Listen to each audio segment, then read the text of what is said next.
Good evening. Tonight I would like to talk to you about the different types of dogmen that are out there. Laymen know them as werewolves and some of their historical significance. Now, this is something I really had to look into. I know a bit about Dogman. I've heard a lot of the stories, as mysterious as Sasquatch is, and we know very little about the Dogman other than some reports. Because they seem to be a little bit more rare and less widely distributed as Bigfoot. But I looked into it, and it turns out there are close to probably 7 different types, perhaps more, that are easily recognized. So, for those of you who aren't familiar, I did a video about the 10 different types of Sasquatch. I'll leave the link in the description. One of my more popular earlier videos. Just a quick rundown. We'll go over the 4 basic types most of you are familiar with. The big patty type with flat teeth, omnivorous. The smaller, more chimp-like, the wood boogers, kind of found in the south and a little bit more warmer climates. The type 3, the one that are found in the Missouri and Mississippi River basins, they have a protruding snout. We'll talk more about them later in this video because that kind of pertains more to some of these dogman types as well. And then the type 4 Sasquatch being a more relic hominid, looks more like a big overgrown human with hair on it, or more like what you'd expect like a Neanderthal to look like. So, and then there's other different types like devil monkeys and different things like that in the Bigfoot family. I'll leave the link in the description below for you to check it out if you haven't seen it. So some of the historical significance of dogmen and werewolves, or whatever you want to call these things. One of the most obvious that most of you probably know of is the god Anubis in the Egyptian lore. It was a god of the underworld, I believe, and it had a jackal-like head and a human-like body, and attributed a lot of powers and things that wouldn't be normally associated with an animal. And then all over Europe, you have stories of werewolves, of men transforming into these giant beasts, and also the story of vampires seem to be linked to them as well, and then battles that these species have.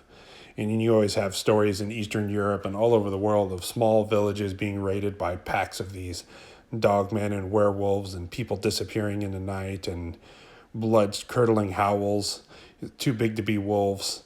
And whether this is based off of dogman sightings or wolf packs or something in the middle, you can kind of see how Bigfoot gets portrayed as the wild man of the woods or the wild woman of the woods. You can see how packs of wolves and packs of dogmen could be misconstrued, especially if a man goes missing at night and then one of these dogmen shows up and takes other people. You could totally see how they could be misconstrued as a werewolf or transforming into them, especially if the person comes back the next day. Now, I don't think dogman as we know it in North America transforms.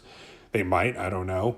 But I like to think of these things as an upright walking canine species that runs around and competes with Bigfoot, and they run in packs. They have alphas. There's stories of them being big packs, 20 or 30 of them, even more. Quite large family groups. So when it comes down to it, there's a lot of people seeing these things. There's historical significance. There's a lot more here than I'm covering historically. So people are really seeing something. And I was aware that there were different types, ones that look more like an upright, just like a dog standing up. And then there's ones that look huge across the chest with narrow waist. So let's jump into it and take a look at the different types.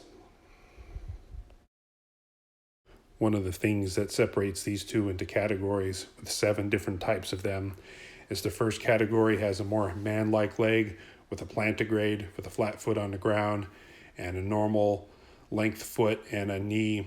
And then the second type has more of the extended forepaw with a digigrade type, with the knee protruding out front and the back acting like a second hinge. Now the first human type one you will see is tall, lean with a strong baboon type.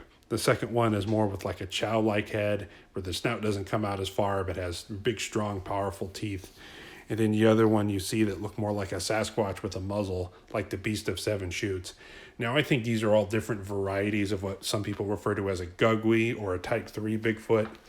Now, I know with the different types of Bigfoot, people put them in different orders, and it doesn't really matter as long as they're all included in there. And these may be even juvenile species and subspecies of others, or offshoots, just kind of like how people can look radically different. So I think these might be all different variants of what we would refer to as a gugwe in different points. Now, the second group of dogmen people are seeing are the more canine-like where they have that dog-like leg with the extended forepaw. The first type is a type 1. It looks more like a standing timber wolf. They don't have a huge broad shoulders, but they're like an upright walking dog, very unnatural. The second type is more like an upright standing hyena, a little bit bigger shoulders, terrible, more round ears, and big nasty fangs. Hyenas are nasty animals. I can't even imagine putting it into like a dog-like form. And the third type, I think, is kind of your quintessential with the really pointy ears, the very broad shoulders, a very strong body, and a narrow waist.